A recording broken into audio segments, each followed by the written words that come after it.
Assalamualaikum warahmatullahi wabarakatuh. Untuk video kali ini kami akan membahas mengenai asesmen pada kurikulum merdeka. Apa pengertiannya, apa saja jenisnya, dan apa tujuannya nanti akan kami bahas dalam video ini. Kita sebagai guru dalam proses pembelajaran tentu sudah melaksanakan yang namanya asesmen, sudah melaksanakan penilaian, apapun bentuk kurikulumnya. Tapi apakah asesmen yang kita lakukan selama ini itu nanti sama dengan asesmen pada kurikulum merdeka? Nanti akan kita simak penjabarannya. Yang pertama kita bahas adalah definisinya dulu. Apa itu asesmen? Nah, asesmen adalah proses pengumpulan dan pengolahan informasi untuk mengetahui tiga hal ini. Nah, yang pertama adalah mengetahui kebutuhan belajar, kemudian yang kedua adalah mengetahui perkembangan belajar dan proses pembelajaran, serta yang ketiga adalah mengetahui pencapaian hasil belajar peserta didik.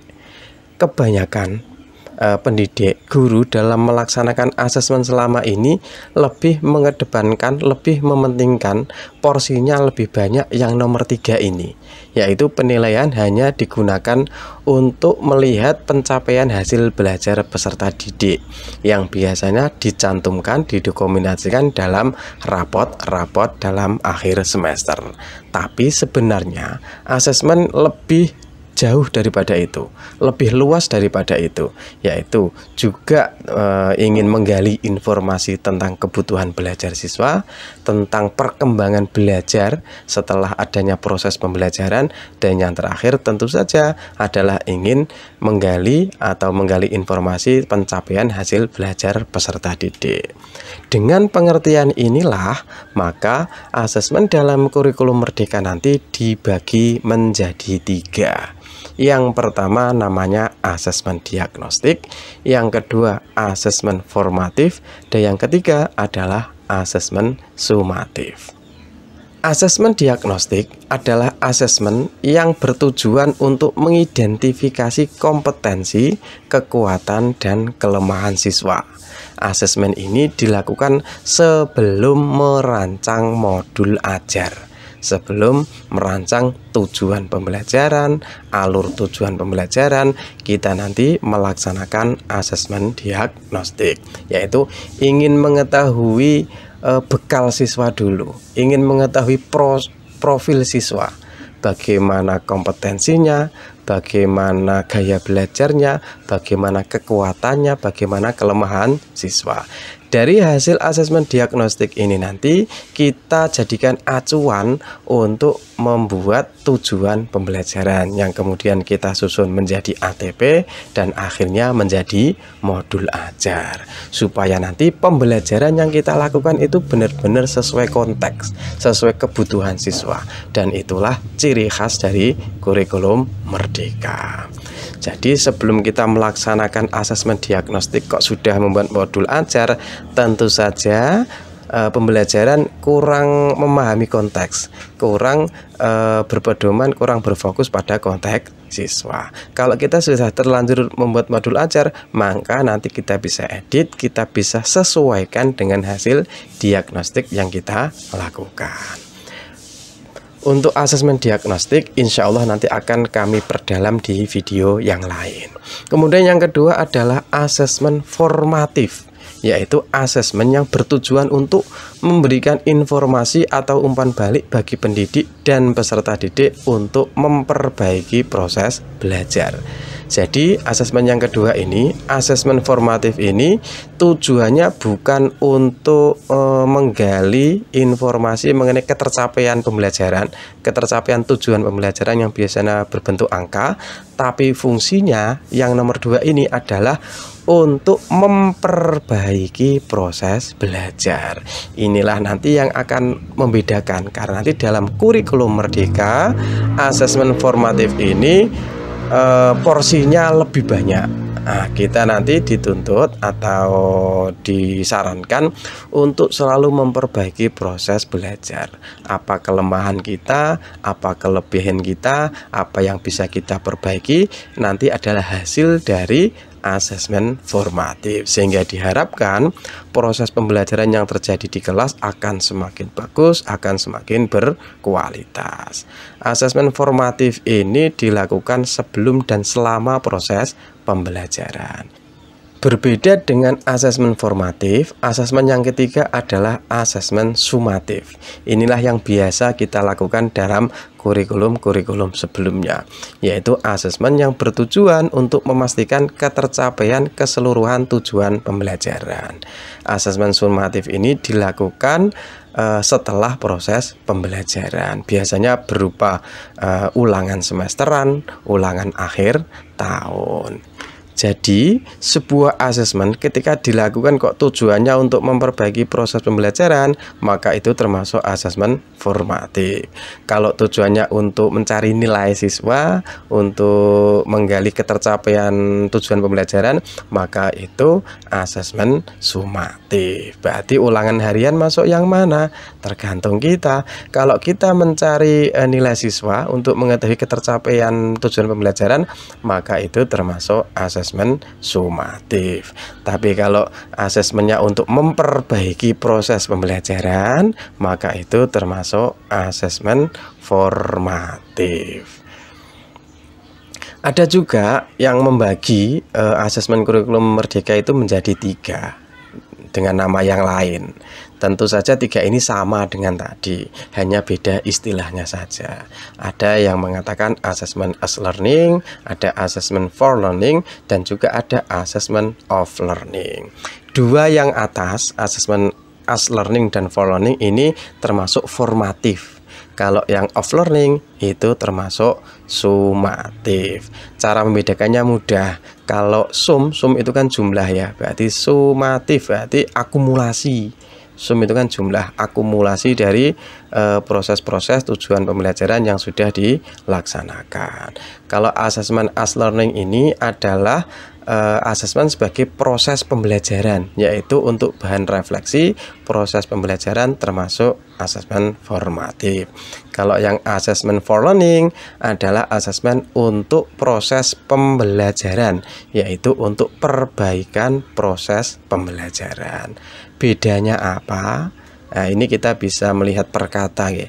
Asesmen sebagai proses pembelajaran berarti ini melibatkan siswa juga. Bagaimana siswa mampu menilai dirinya, menilai temannya. Nah, itu termasuk asesmen as learning.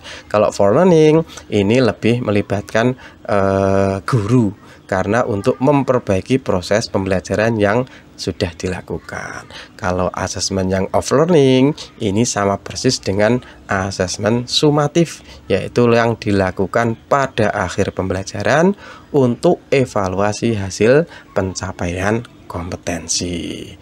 Untuk lebih memperdalam mengenai asesmen formatif dan sumatif, kita bisa lihat karakteristiknya di sini. Yang formatif itu ada 3, yang sumatif ada 4. Yang pertama, kalau formatif, sekali lagi, kalau sum itu kan jumlah, berarti akumulasi dari pembelajaran-pembelajaran yang sudah dilakukan. Formatif yang dilakukan sebelum atau selama proses pembelajaran itu yang pertama terintegrasi dengan proses pembelajaran, berarti ada kaitannya dengan proses pembelajaran, menyatu dengan proses pembelajaran. Yang kedua, seperti yang kami sebutkan tadi, melibatkan peserta didik dalam pelaksanaannya, bahwa asesmen ini bukan hak mutlak guru, tapi kita nanti melibatkan siswa.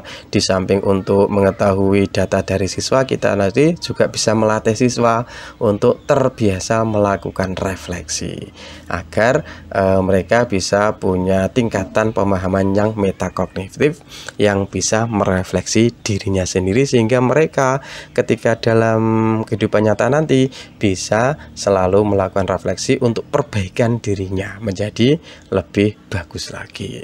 Kemudian yang terakhir, penilaian formatif ini memperhatikan kemajuan penguasaan dalam berbagai ranah. Seperti yang dulu ya, ada sikap, ada pengetahuan, ada keterampilan, ada motivasi, dan lain sebagainya.